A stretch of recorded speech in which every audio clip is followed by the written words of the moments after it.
é que se nós não entendermos o que significam essas duas árvores no âmbito da história humana, no âmbito da experiência humana, da relação do homem com Deus, da relação do homem para com o pecado, da relação do homem para consigo mesmo, do homem para com a salvação, se nós não entendermos o significado espiritual dessas árvores, nós teremos perdido muito, uma vez que ou você olha para essas duas árvores no sentido literal, ou você olha no sentido espiritual, no sentido simbólico, como que elas estivessem ali para significar alguma verdade espiritual que precisa de ser discernida.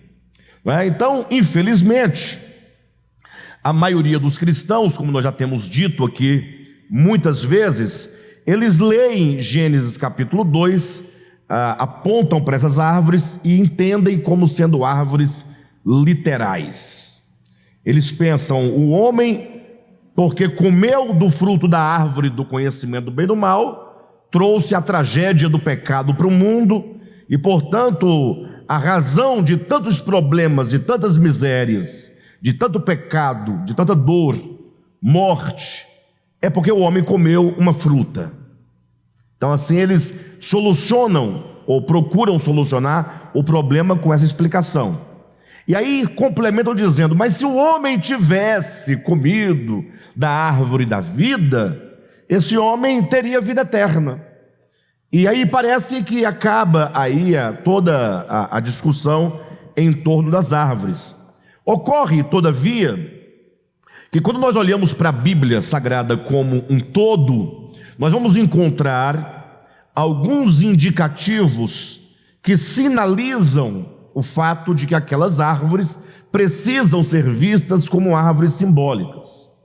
E já demonstramos aqui alguns desses pontos, mas eu quero retomar, porque nós estamos já há 2 quartas-feiras sem estudo, então eu quero retomar aqui o fio do pensamento, tá bom? Então, um dos pontos, eu quero colocar um ponto negativo, falando da árvore do conhecimento, e outro ponto positivo, falando da árvore da vida, né? O ponto da Bíblia que nos leva a entender que a árvore do conhecimento do bem e do mal deve ser entendida como uma árvore simbólica, é o fato simples daquilo que Jesus ensinou, tanto em Mateus capítulo 15, como em Marcos capítulo 7, quando Jesus ensina um princípio universal, um princípio que deve nortear a nossa fé. Ele diz, olha, nada do que está fora do homem e que entrando nele o pode contaminar. Isso é um princípio. Alguém pode falar, não, Alexandre, você está ignorando o contexto dessas palavras. Ora, o contexto é que Jesus chegou na casa de alguém, de uma pessoa, onde ali seria servido um jantar, e é dito que os discípulos de Cristo começaram então a comer, sem antes passar pelo rito, pela cerimônia do lavar as mãos antes de comer. E nós sabemos que isso não tinha nenhuma relação com a higiene pessoal, mas era como uma espécie de rito, né? Eles acreditavam que o lavar as mãos traria para eles alguma purificação, ou deixando eles de lavar as mãos e comendo o alimento, eles seriam contaminados com algum tipo de impureza espiritual. Isso era o que eles entendiam naquele contexto. E Jesus então, ele ensina claramente essa verdade que é capaz de mudar para sempre, inclusive, as nossas vidas, dizendo, olha, entenda de uma vez por todas o que é a impureza espiritual. Em outras palavras, entenda o que é o pecado. Entenda a natureza do pecado. O pecado contamina, de fato, o homem. Agora, se você não sabe qual é a natureza do pecado, você vai ficar achando que pecado é qualquer coisa que você possa realizar com as suas mãos, ou comer com a sua boca, ou ver com os seus olhos, ou ouvir com os seus ouvidos. E para resolver isso de uma vez por todas, Jesus declara dizendo, nada do que está fora do homem pode contaminá-lo. Ou seja, a despeito do que você coma, do que você beba, do que você veste, não é? Do que você toca, essas coisas externas ao homem não podem entrar dentro do homem e corrompê-lo absolutamente. Esse é um princípio que Jesus estabelece no Novo Testamento. Agora, a grande questão é que Jesus vai dar agora a fundamentação. Por que Jesus diz que nada que estando fora do homem pode contaminá-lo? Aí eu quero que vocês me acompanhem na leitura do livro, página 68, nós já lemos essa porção, mas eu vou retomar aqui para dar o segmento. Página 69.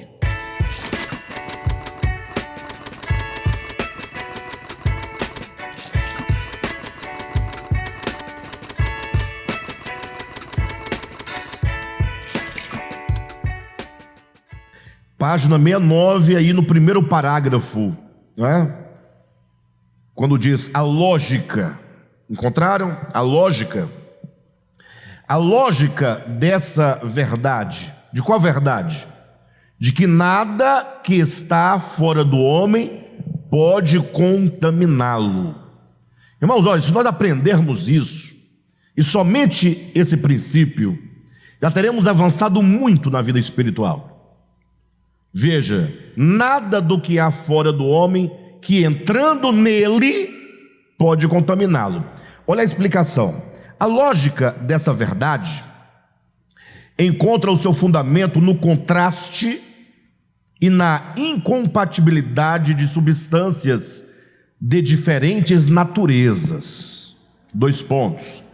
Aquilo que de fora entra no homem, ou aquilo que de fora do homem é por ele ingerido, Jesus diz, não lhe entra no coração, mas no ventre. E Jesus, portanto, faz uma distinção entre ventre e coração. Ventre é o quê? É o seu estômago, são seus intestinos. Estômago, intestino grosso, intestino delgado, intestino reto. Isso é de um lado. Jesus fala, aquilo que o homem come, que ele ingere, que ele bebe, que ele come, entra no ventre, não entra no coração. E coração, portanto, aqui deve ser entendido não como essa válvula muscular que bombeia o nosso sangue, mas entender o coração como sendo a sede, né, espiritual dentro do homem.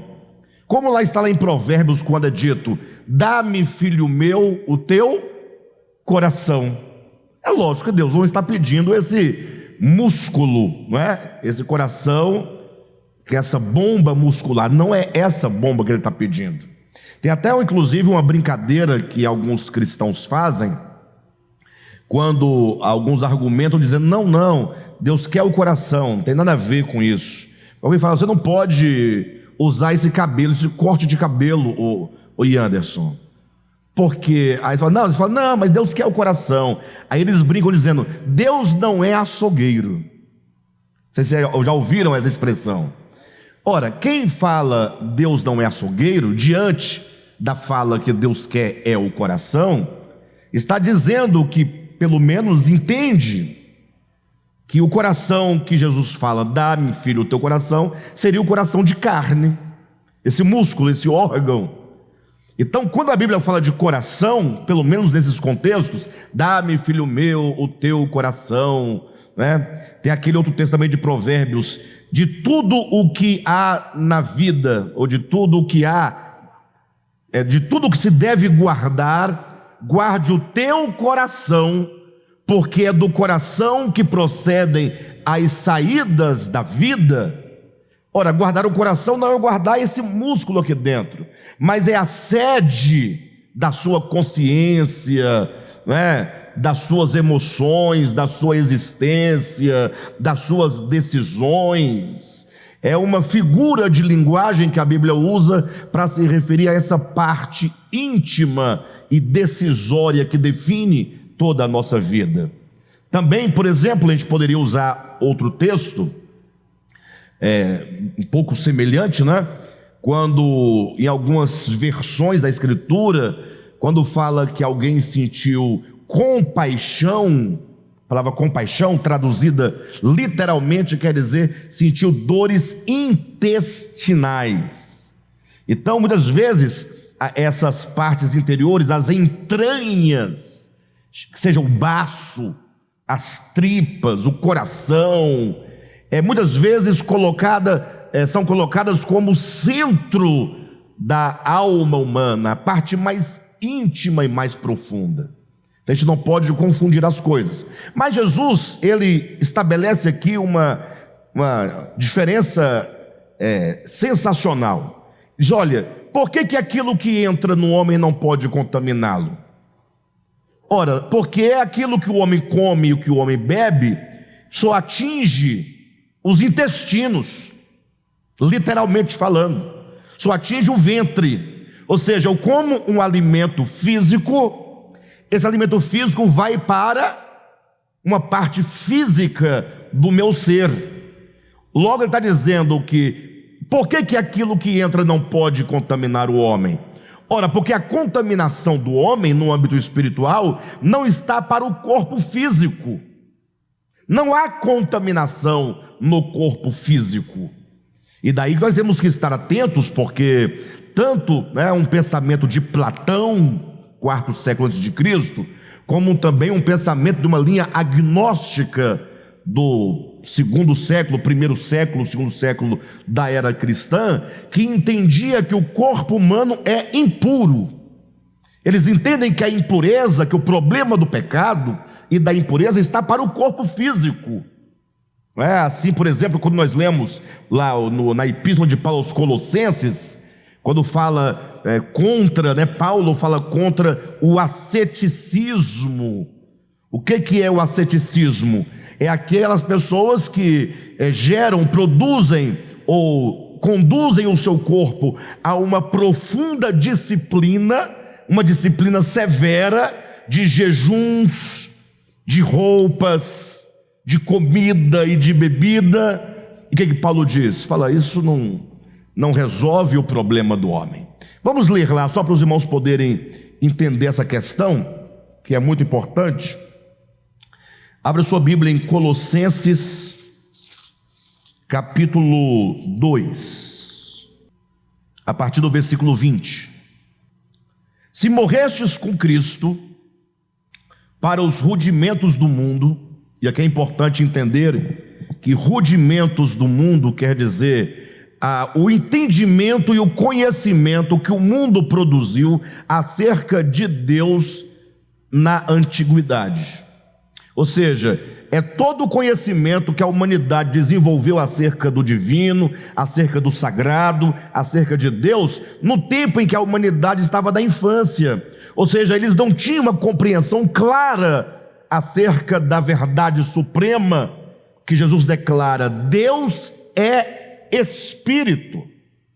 Então, por não ter a consciência disso, os rudimentos do mundo ensinavam os homens a se relacionar com Deus por meio de coisas. Davam a Deus bolo assado, davam a Deus azeite, sangue de animais, cultuava a Deus com dias sagrados, com jejuns, ou abstinência de alimentos, ou com abstinência plena de certos tipos de alimentos, achando que com isso estavam agradando a divindade. Então Paulo diz no versículo 20: se vocês morreram com Cristo para os rudimentos do mundo, por que, como se vivesseis no mundo, vos sujeitais a ordenanças? Não manuseeis isto, não proves aquilo, não toques aquilo outro, segundo os preceitos e doutrinas dos homens. Ele está dizendo: ora, uma vez que você está no Evangelho, entenda que o Evangelho trata com as questões espirituais. A guinada do Antigo para o Novo Testamento é muito grande, porque agora o Novo Testamento se volta para o coração do homem, para a alma do homem, para a consciência do homem, para o espírito do homem. O Novo Testamento, no sentido da revelação de Deus na pessoa de Jesus, não trabalha com as categorias tempo, espaço, matéria, mas trabalha apenas com as categorias do espírito, do coração, da consciência. Porque é aí onde todas as coisas acontecem dentro do homem, para o bem ou para o mal. Então Paulo está dizendo, ora, a proposta do Evangelho é que a pessoa que crê em Cristo, ela seja unida a Cristo da sua morte. E essa morte de Cristo, ou essa morte com Cristo, implica o morrer para uma série de coisas. Dentre elas, morrer para os rudimentos do mundo. Yanis, te falar, viu? Puxa, até quando nós vamos relutar em entender isso? Eu digo relutar em entender porque não é difícil de compreender. Agora, nós resistimos porque nós estamos debaixo de uma tradição longa religiosa, de um serviço a Deus prestado a Ele por meio de coisas. Pessoas que sobem escadas de joelhos para agradar a Deus, oferecendo a Deus um sacrifício, seja de agradecimento, seja de que for. Pessoas que servem a Deus, caminhando quilômetros e quilômetros com a cruz nas costas. Pessoas que servem a Deus se abstendo de alimentos físicos, seja a carne do porco, seja qualquer um outro tipo de alimento previsto e prescrito lá em Levítico capítulo 11. Pessoas que servem a Deus se abstendo de alimento por um dia, por horas ou por dias, que é o chamado jejum. Acham que ficando com fome seria uma espécie de chantagem com Deus. Como uma criança malcriada e birrenta, que querendo um brinquedo dos pais, ela fica sem comer, ela resiste, eu não vou almoçar nem jantar enquanto meus pais não me derem o brinquedo que eu quero. Alguém pode falar, Alexandre, mas o jejum é bíblico. Jesus jejuou, Esté jejuou, Neemias jejuou, Paulo jejuou, Antigo e Novo Testamento falam de jejum.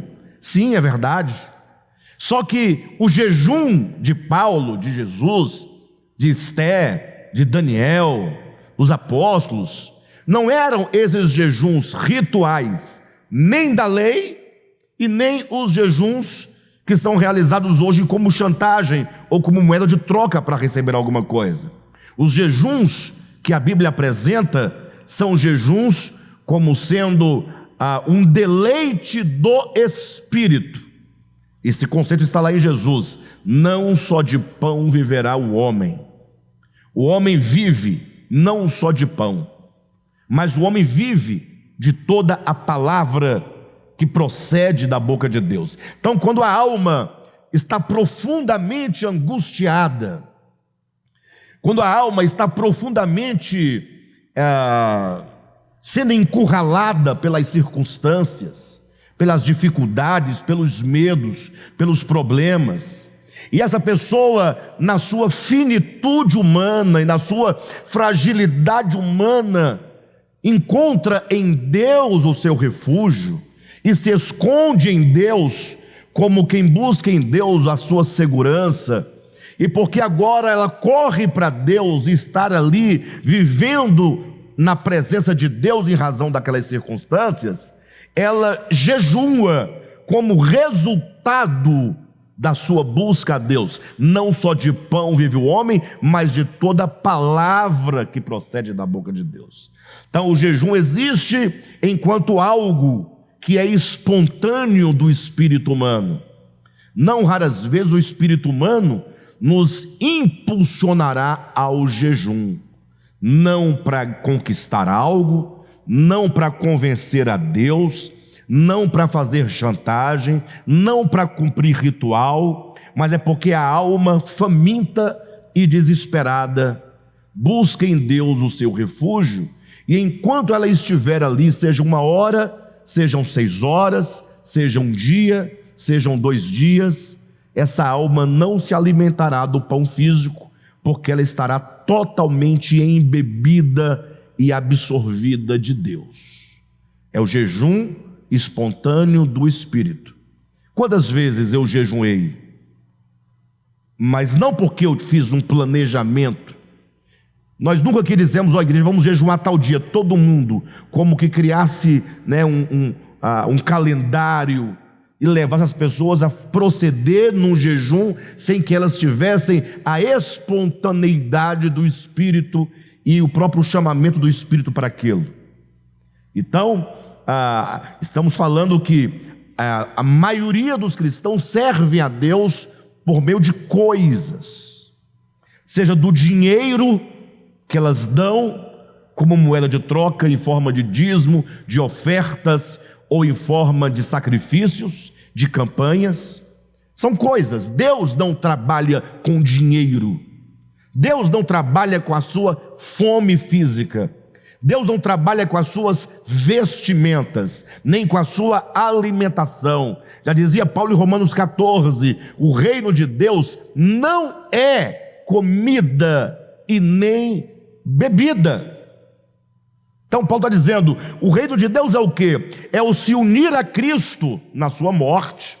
E quando isso acontece, essa morte alcança vários setores da vida humana, inclusive este é tratado em Colossenses, que é o morrer para os rudimentos do mundo, morrer para as doutrinas humanas, morrer para os preceitos dos homens. Se alguém te disser que você deve deixar de comer carne para purificar-se espiritualmente, como existem religiões que assim pensam e procedem, você deve se lembrar de algo também dito pelo apóstolo Paulo. Segunda Tessalonicenses, né? Salvo engano, capítulo 2, versículo 4. Desculpem-me, 1 Tessalonicenses, capítulo 4, versículo 2 em diante. Paulo diz: ora, o Espírito de Deus,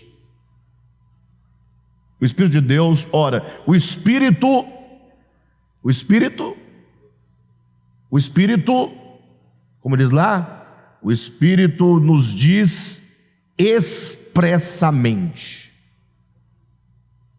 O Espírito nos diz expressamente. Você sabe o que quer dizer expressamente? Eu posso falar com vocês por meio de um sinal, não posso? Por meio de um desenho, por meio de uma parábola, por meio de uma figura, não posso? Mas o conto é que todo esse meu falar, por sinal, por feição, por desenho, por metáfora, pode ser confuso, pode eventualmente obstruir aquilo que de fato eu quero dizer. Então eu digo assim, eu não direi por meio de figura, eu não direi por meio de gestos, eu não direi por meio de profecia que requer interpretação, eu não direi por meio de parábola que requer interpretação, eu direi expressamente, eu direi com todas as palavras, com clareza. O Espírito diz expressamente que nos últimos dias muitos se apostatarão da fé por darem ouvidos a espíritos enganadores. Espíritos esses que exigirão abstinência de alimentos que Deus criou para serem recebidos com ações de graças. Então, isso é doutrina de demônio. Para você purificar-se espiritualmente, para você ter uma conexão mais próxima com o sagrado, com o divino, você tem que se abster de carne de animal. A Bíblia fala, Paulo diz, doutrina de demônio. Porque o Evangelho é claro. O Evangelho trata com o espírito humano, com a alma humana, não com o corpo humano. O corpo humano está para Platão, está para os gnósticos, né? Do século II da era cristã, está para o judaísmo, e qualquer outra forma de doutrina que vê no corpo algum meio de purificação ou algum meio de impureza. E Paulo diz, Colossenses 2:20, se você morreu com Cristo para os rudimentos do mundo, Eu faço uma pergunta: por que como se você ainda vivesse no mundo, você está se sujeitando a essas doutrinas de homens, a esses preceitos de homens? Não toque nisso, não toque naquilo, não toque naquilo outro, não coma isso, não faça isso. Aí ele diz no versículo 21, 22: segundo os preceitos e doutrinas dos homens.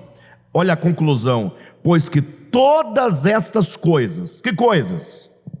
Aquilo que é passível de manuseio com as mãos, aquilo que é passível de ser provado com a boca, aquilo que é possível de ser tocado, o tangível, o físico, o material, porque todas estas coisas com o uso se destroem. Ou seja, a água que você bebe está no plano físico, material e, portanto, no plano destrutivo. Esta água não é eterna, não tem características eternas, não me ajuda absolutamente em nada em relação às coisas eternas e às coisas divinas.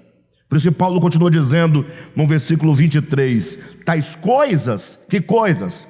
As coisas manuseáveis, as coisas que se provam com a boca, as coisas que se tocam com as mãos, as coisas físicas, terrenas, essas coisas com efeito têm aparência de sabedoria. Ah, como é bom você ver uma pessoa que jejua, você vê santidade, poder.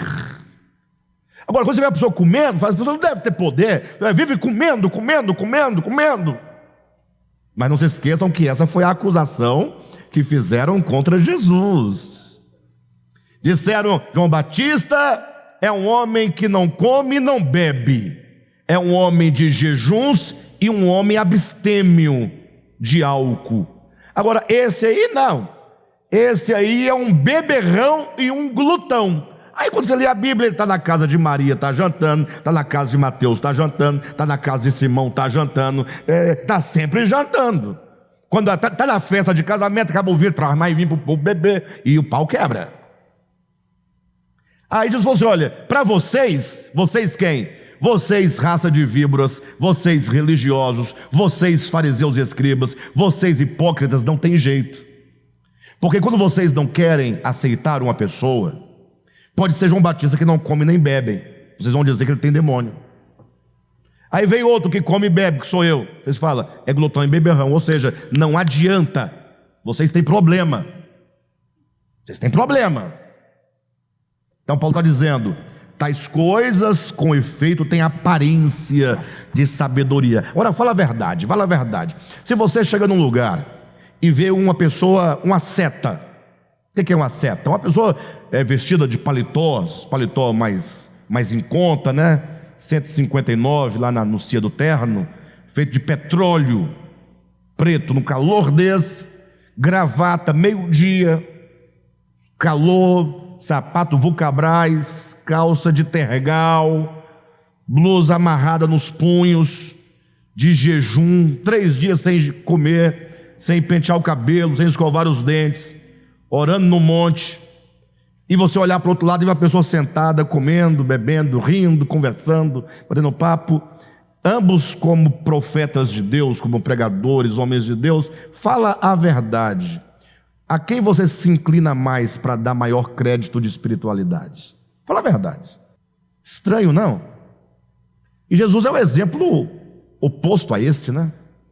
Ah, mas Jesus jejuava. Bem, eu não sei se ele jejuava, eu sei que ele jejuou os 40 dias antes do seu ministério, depois só comeu. Pelo registro bíblico, né? E se ele jejuou, não está escrito. E se não está escrito, é porque não é do nosso interesse saber. Não é interessante saber, não tem nada a ver. Não é? Mas e agora? O que fazer? Então, quando Paulo fala, tais coisas têm aparência de sabedoria, é simples. Vem uma irmã orar por você, com cabelinho curtinho, igual o meu, e vem outra com cabelo longo, né? Em cada fio tem 3, 4 pontas. Eu pergunto, qual você pensa que tem mais intimidade com Deus? A do cabelo grande. Infelizmente as coisas são assim. E Paulo, essas coisas têm aparência de sabedoria. Aparência. Calma, vamos na aparência. Nós estamos falando aquilo que nós vemos e consideramos. Se você vira então um pastor de bermuda e de camiseta regata, acabou o mundo, destruiu tudo. Pastor, não. Você pode dizer qualquer coisa, menos pastor. Perde autoridade, poder, perde unção. Porque tudo é medido, ou tudo é aferido na base, das coisas físicas, aparentes. Por isso ele vai dizer, tais coisas têm aparência de sabedoria, como o culto de si mesmo. O camarada fica todo cheio de si, e de falsa humildade. Falsa humildade. Porque quanto mais perto de Deus você fica, mais sujo você fica, me parece. Mais feio você fica. Parece que é um Deus masoquista que não gosta de coisa bonita.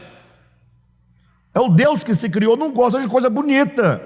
Você tem um cabelo bonito, bem tratado, é vaidoso, não é? Se você come bem, é glutão, não é homem de jejum. Então está aqui, muito claramente dito, não é? E de rigor ascético. E é disso que estamos falando. O que é o rigor ascético? Quando você impõe sobre você uma disciplina severa. Você não pode, ficar na sua própria casa, sem camisa ao meio-dia, naquele calor enorme. Tem que ficar de camisa e, não raras vezes, de camisa de punho. Meu sogro fazia parte de uma igreja aí, não importa qual seja.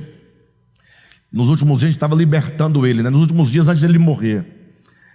A gente chegava lá, tadinho, numa igreja de reforma, então chegava 3 da tarde, a casa dele baixinha, daquele telhado de amianto com forro de aquele forro de madeira, não tem o forro de madeira, forro paulista, casa escura, aquele calor, ele de calça de tergal, de blusa até aqui. Eu falei, não faça isso com o senhor já está velhinho, veste uma camiseta mais fresquinha. Não pode. Aí com o tempo eu consegui fazer ele vestir uma camiseta, mas ele ficava preocupado de o pastor chegar, e ele está daquele jeito e não podia, Vocês entendem? É o rigor ascético, imprime um rigor. Não pode. E aí Paulo vai fechar dizendo: todavia não tem valor algum contra a sensualidade. Sensualidade aqui deve ser entendido, não tem valor algum contra a carne, contra os desejos carnais. Ou seja, todas essas coisas não resolvem o problema da alma do ser humano. Quem está entendendo? Então, 2 frases, guarda essas 2 frases. No versículo 22, ele diz que essas coisas se destroem. E no versículo 23, não tem valor contra o pecado. Ou seja, você não é mais puro porque você deixa de comer uma coisa ou outra. Você não é mais puro porque você veste essa roupa e não a outra. Você não é mais puro. Por isso que Jesus ensina, no primeiro momento, antes de todos, o que estamos colocando, o princípio: nada do que há fora do homem que entrando nele o possa contaminar, uma vez que não entra no coração, entra no ventre. Então a comida que você come entra onde? No ventre. Aí Jesus, usando o de eufemismo, ele vai narrando os processos pelos quais essa comida passa. Ela entra no ventre e sai. Para onde? Para lugares escusos. Jesus é demais, Lugares escusos é uma maneira bonita de falar. Para latrina ainda é um pouco bonito, latrina, né? Ou vai para a privada, para o esgoto. E sendo mais claro, expressamente falando, o que você come vira cocô. E o cocô vai embora, boiando, serve para nada. É só, se destrói, essas coisas se destroem.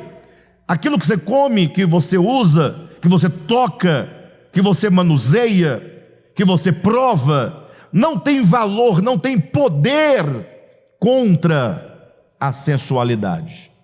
Daí um texto interessante que eu posso colocar aqui para somar ao entendimento é 2 Timóteo capítulo 3. Eu vou ler os versículos, eu vou ler do 1 até o 5, só que eu vou parar só no 5 por causa do tempo. Paulo diz: sabe porém isto, nos últimos dias sobrevirão tempos difíceis, pois os homens serão egoístas, avarentos, jactanciosos, arrogantes, blasfemadores, desobedientes aos pais, ingratos, irreverentes, desafeiçoados, implacáveis, caluniadores, sem domínio de si, inimigos cruéis, inimigos do bem, traidores, atrevidos, enfatuados, mais amigos dos prazeres que amigos de Deus. Bem, até aqui. Quais desses pecados aqui listados são manuseáveis? Não toques nisso, não proves aquilo. Quais desses você pode comer? Ou como um relógio tirar de você e abrir mão dele? Quais desses aqui? Eu vou ler novamente. Todos estão ligados ao coração, à alma. Egoísmo, avareza, jactância, arrogância, blasfêmia, desobediência, ingratidão, irreverência, desafeto, ser implacável, né? Calúnia, falta de domínio próprio, inimigo do bem, traição, atrevimento, enfatuado, ser amigo dos prazeres mais que amigos de Deus. Veja que todos são pecados do coração. Paulo está dizendo, nos últimos dias, esses pecados estariam à flor da pele de todos. Então ele começa dizendo que os homens seriam avarentos, e isto e aquilo outro. E no versículo 5, ele diz, tendo forma. Nos últimos dias, como seriam os homens? Egoístas, avarentos, implacáveis, caluniadores, vírgula, tendo forma. Ou seja, esta pessoa que é cruel, que é inimiga do bem, que é caluniadora, que é impura, que é perversa, que é invejosa, que é maligna, tem aparência de piedade. Ora, mas qual a relação? Vamos ler novamente, vamos ler. Não, nós temos que ler 10 vezes para entender o que está sendo dito. Versículo 2 diz: os homens serão o quê? Serão egoístas, avarentos, jactanciosos, arrogantes, blasfemadores, desobedientes, ingratos, irreverentes, desafeiçoados, implacáveis, caluniadores, sem domínio de si, cruéis, inimigos do bem, traidores, atrevidos, enfatuados, mais amigos dos prazeres que amigos de Deus, tendo forma de piedade. Quem é que teria forma de piedade? Estes homens com tais características. E que forma de piedade é esta? Tendo forma de piedade, tendo aparência de piedade, ou seja, o seu exterior, cabelo, barba, roupas, o que ele come, o que ele bebe, ele tem uma forma externa de piedade. Só que como essas coisas externas, como nós lemos em Colossenses agora, não pode resolver o problema interior do homem, esse homem é cruel e tem forma de piedade.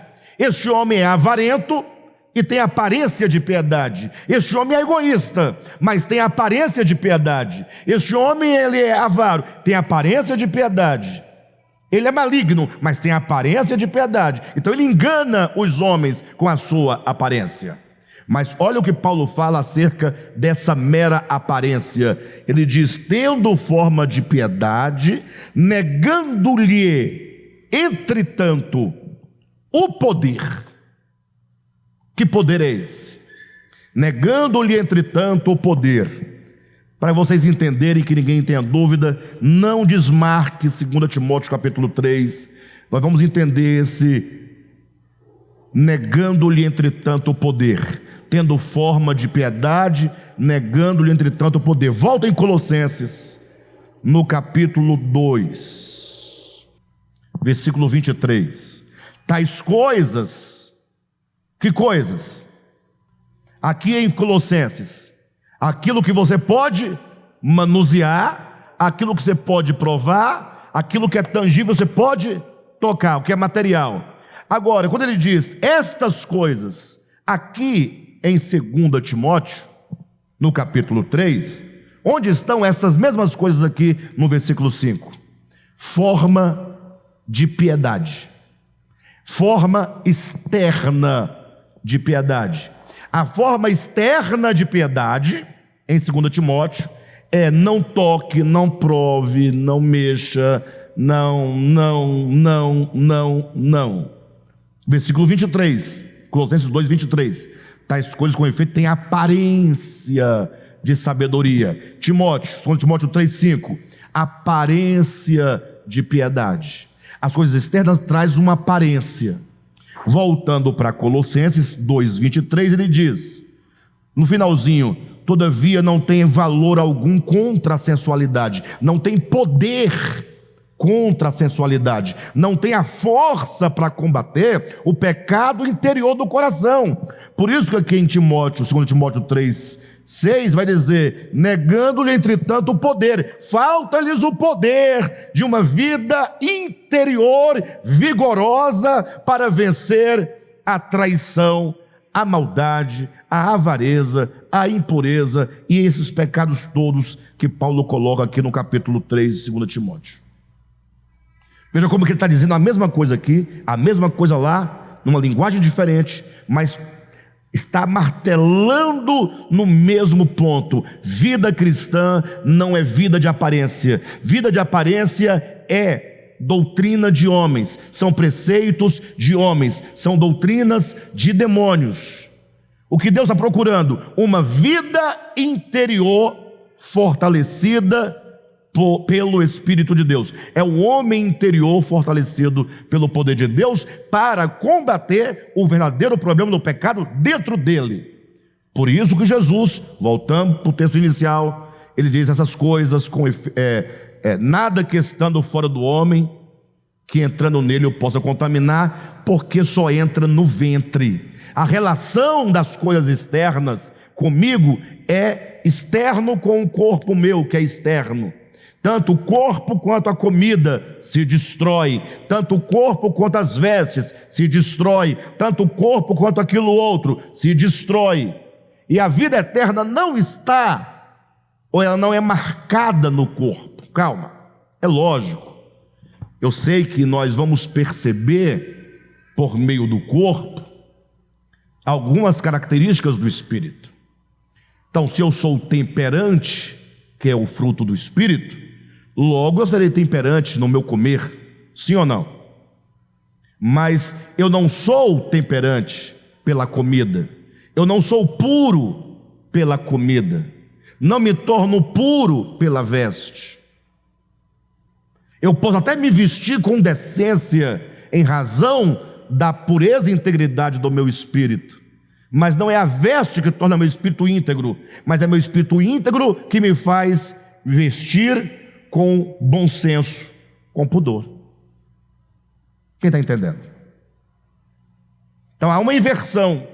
Então Jesus fala: olha, aquilo que está fora do homem não afeta o coração do homem, só vai para a boca e vai descendo, intestino, vira cocôzinho e vai embora no esgoto. Aí Jesus explica: porque é do coração que procedem essas coisas. Voltou a essas coisas de Paulo aqui. É do coração que procede. O coração tem uma natureza espiritual e o pecado tem uma natureza espiritual. Bem, esses textos, a começar de Jesus, né, Marcos capítulo 7, ou Mateus capítulo 15, e todos esses outros que agora eu mostrei para vocês aqui em Paulo, nas suas epístolas, todos esses textos nos dão a prova de que a árvore do conhecimento não era uma árvore física e literal, porque se fosse, comer daquele fruto era comer e esse fruto entrar para o ventre e para lugar escuso, e não afetaria a história do mundo na sua espiritualidade. Não é pecado comer fruto algum. Logo, aquela árvore, ela é simbólica, ela é espiritual. Comer do fruto da árvore do conhecimento, já dissemos aqui outras vezes, significa você fazer do conhecimento o seu braço forte, fazer da sua carne a sua existência, é você se tornar independente de Deus e agora conferir a você todo o seu sucesso, toda a sua habilidade, toda a sua existência. É você acreditar que você é dono do seu destino, que você é dono da sua vida. É falar como o filho falou para o seu pai na parábola do filho pródigo: dá-me a parte da minha herança que me compete, porque eu quero viver a minha vida. É uma vida de total independência. É o mesmo que falar, como está dito lá em Isaías capítulo 14, versículo 12 em diante: eu subirei acima das estrelas e serei semelhante ao Altíssimo, e eu estabelecerei o meu trono. Isso é comer da árvore do conhecimento. E o que nos garante que essa árvore do conhecimento também é simbólica é o fato de que a outra árvore paralela a esta, que é a árvore da vida, ela é espiritual, e ninguém pode discordar que ela seja uma árvore espiritual. A árvore da vida é uma árvore espiritual. Vocês vão entender. O que aconteceria, vamos ficar na base do texto de Gênesis, na literalidade. O que diz o texto? Comendo o homem da árvore da vida, viveria eternamente. É o mesmo que disser: quem come do fruto dessa árvore tem a vida eterna. É o mesmo que disser: quem come dessa árvore viverá eternamente. Está lá em Gênesis capítulo 3, salvo engano, versículo 22. Não é? Passam-se os tempos, as páginas da Bíblia, chegamos no Evangelho de João, quando Jesus fala: eu sou a videira verdadeira. Ora, ele se identifica metaforicamente com uma árvore. E essa árvore produz o fruto, a uva. Sim ou não? Então, logo, nós vemos que na própria Escritura, Jesus apresenta-se a si mesmo na metáfora de uma árvore. Mas ele não é uma árvore. Isso é uma simbologia. Se você for ao capítulo 6 de João, ele vai dizer: eu sou o pão da vida. Quem come desse pão da vida viverá eternamente. Então, a ideia do pão, ou a ideia de comer a Cristo como alimento, ou a ideia de comer o fruto da árvore do conhecimento do bem e do mal, é muito interessante, porque é uma metáfora que diz muito. Querem ver uma coisa? Por que Deus se apresenta a nós como fruto, como pão para ser comido, e o pecado também se apresenta como um fruto para ser comido?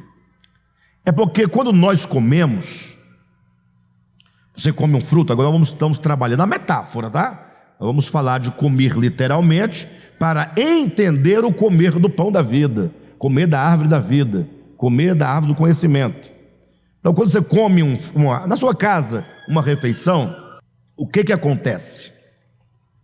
Você come uma fruta, os ingredientes, ou que seja, os nutrientes daquela fruta, as vitaminas, os sais minerais, aquilo de que você precisa para viver o corpo físico, a vida física. Quando você come aquele alimento, não é verdade que toda a substância, a essência daquele fruto, ele agora vai para a sua corrente sanguínea e é recebido nas suas células como vitaminas, nutrientes. Isso passa a fazer parte de você. Isso vai se manifestar em você como brilho dos olhos, brilho da pele. Isso vai se manifestar com cabelos mais tratados, né? Porque tem as vitaminas para que ele fique mais, né? Enfim, mais forte. Isso vai se manifestar enquanto vigor físico, ânimo, saúde. Então, quando Cristo diz: eu sou o pão da vida, e aí ele coloca-se a si mesmo para que nós entendamos que o processo é de comer a Cristo, como quem come um alimento, é receber a Cristo para dentro de nós, de modo que as virtudes de Cristo sejam assimiladas pelo nosso espírito. É uma metáfora. Então imagine só, de que maneira eu posso fazer como aquela música do Padre Zezinho: amar como Jesus amou, cantar como Jesus cantou, viver como Jesus. De que maneira? Só tem duas maneiras. Uma pela imitação, a mera imitação, que vai me fazer ter uma aparência, mas não uma essência interior. Você pode até se vestir como ele se vestiu, não é? Mas você não pode sentir como ele sentiu. Ou então, ensina Jesus, você vai recebendo a mim e vai comendo, e as minhas virtudes vão sendo assimiladas dentro de você. Logo a minha bondade, a minha misericórdia, a minha graça, o meu perdão vão se tornando parte de você. Ele fala assim: é muito compreensível, é legal, entendo, mas de que maneira eu posso entender esse comer a Cristo? Porque a metáfora é clara, comer a Cristo. Mas agora sai da metáfora, vamos comer a Cristo. De que maneira podemos fazê-lo? Jesus fala: não é comendo a carne e o sangue fisicamente, e mais uma vez a Bíblia vai dizer, porque a carne para nada aproveita, mas ele vai dizer, mas são as minhas palavras. Sabiam que palavras são ideias? E que essas palavras que são ideias são consciência? A Bíblia fala que nós falamos o que o coração está cheio. Então, as palavras de Cristo revelam aquilo que Ele é. As minhas palavras revelam aquilo que eu sou. Então, comece a prestar atenção nas suas palavras. Não em qualquer tipo de palavra, você pode se frustrar, mas dê atenção em todas as palavras que você pronuncia, que você reproduz ou que você produz com seriedade, com verdade. Elas refletem o que você é. Então as minhas palavras, diz Jesus, são espírito e são vida, e são essas palavras que nós devemos comê-las. Significa, vá ouvindo a palavra de Jesus, o Evangelho, e como quem come essas palavras, como quem saboreia, como quem assimila, vá orando essas palavras, vá acolhendo essas palavras, e essas palavras que trazem na sua essência o ser de Jesus, vão sendo trabalhadas na sua vida. As palavras de Cristo vão se tornando palavras suas, e essas palavras que são Cristo, trabalhadas em você, vão gerando em você uma consciência, que é a consciência de Cristo. Você vai se tornando um só com Cristo, e vai acontecendo em você o maior mistério de que fala a Escritura, que é: e o Verbo se fez carne e habitou entre nós. E o Verbo, que é a palavra, essa palavra quer se fazer carne em nós. Se fazer carne em nós, ela quer viver em nós, existir em nós, possuir a todos nós, nos tomar a todos nós, absorver a todos nós, para que o nosso ser absorvido pela palavra seja a própria habitação da palavra, que é Cristo, que é o Verbo, em nós, para que onde nós formos, nós levemos Cristo enquanto essência, enquanto verdade. O contrário é o pecado. Quanto mais ele se alimenta das coisas perversas, malignas, do império das trevas, mais você vai se tornando um com a antiga serpente, constituindo o grande dragão vermelho. Bem, para fechar essa porção, nós vamos ler aqui na página 69, a partir de a lógica dessa verdade, até as 3 estrelinhas aí do livro, tá bom? O que nós vamos ler aqui, acabamos de falar agora. A lógica dessa verdade encontra o seu fundamento no contraste e incompatibilidade de substâncias de diferentes naturezas. Aquilo que de fora do homem é por ele ingerido, não lhe entra no coração, mas no ventre. Ou seja, a substância do fruto de uma árvore, em seu sentido literal, é sempre de natureza física, ao passo que o problema do pecado é de natureza espiritual. O alimento físico entra no ventre, pois ambos, o alimento físico e o ventre, são de natureza material, e segue o alimento ingerido no ventre para lugares escusos. E o pecado, porque é de ordem espiritual, nasce do coração e segue com o homem para a eternidade. Não há, pois, de se pensar que o homem tivesse mordido um mero fruto com os dentes e que a substância frugal, descendo pela faringe e esôfago, fosse digerida no estômago, decomposta no intestino delgado, processada no intestino grosso e depois de se tornar meros resíduos fecais que pelo reto se dispensa, fosse a causa de todos os males e misérias da humanidade. O fruto dessa árvore, que uma vez tomado por sustento gera morte, é muito mais fétido e letal que mero dejeto, excremento, esterco. Por outro lado, Jesus também fala acerca do fruto da árvore da vida. Atualizando a metáfora, ele afirma: eu sou o pão da vida. Se alguém dele comer, viverá eternamente, e quem de mim se alimenta, por mim viverá. Palavras estranhas para aqueles judeus que liam tudo conforme a literalidade do texto. Pensavam eles que Cristo se referia à sua carne e ao seu sangue. Não compreendiam que Jesus falava acerca de suas palavras, que são espírito e são vida. Assim como o alimento material, depois de metabolizado, nutre o corpo físico, de modo que os nutrientes e vitaminas do pasto se tornam parte integrante da compleição física, assim também é Cristo, o pão da vida. Uma vez ouvida e acolhida a sua mensagem, o próprio Jesus, que de suas palavras é a essência, é espiritualmente metabolizada em nossa alma, de modo que suas virtudes se tornam parte de nossa constituição espiritual. Somos, por assim dizer, cristificados, conformados à sua imagem e semelhança. Esse é o significado de receber vida eterna, que não é outra coisa senão o próprio Cristo.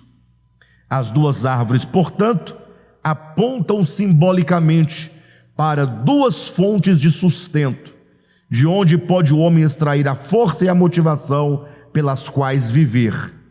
O conhecimento que ensoberbece e gera a morte, ou a vida eterna, de onde provém todas as coisas para a nossa existência e plenitude. Amém? Bem, aqui me parece nós vencemos aqui o ensinamento sobre as árvores. A partir das estrelinhas, na próxima semana, nós vamos falar efetivamente sobre a queda do homem e da mulher. Como que Adão e Eva, representantes simbólicos de toda a humanidade, como que neles se encontram as características do pecado e da queda, de que todos nós somos os verdadeiros participantes. Tá bom?